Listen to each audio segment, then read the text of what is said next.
น้องเขาชวนกินอะไรน่ะน้องเขาชวนกินอะไรน่ะ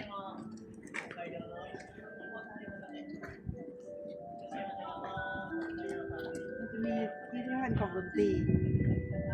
เนี่ยเข้าไปก็เสียตังค์ เข้ามาก็เสียตังค์เหรอ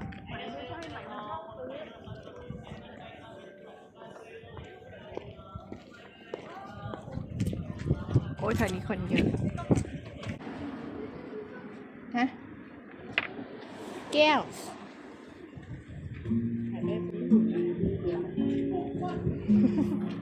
แล้วจับแล้วมันเป็นยังไงสภาพ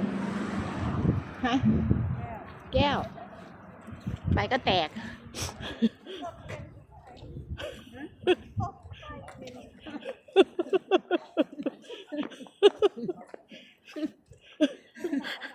อากาศดี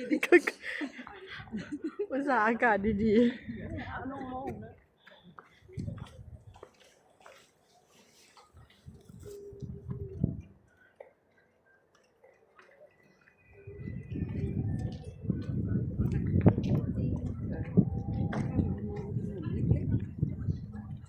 จริงๆมันมีน้ำละตัวที่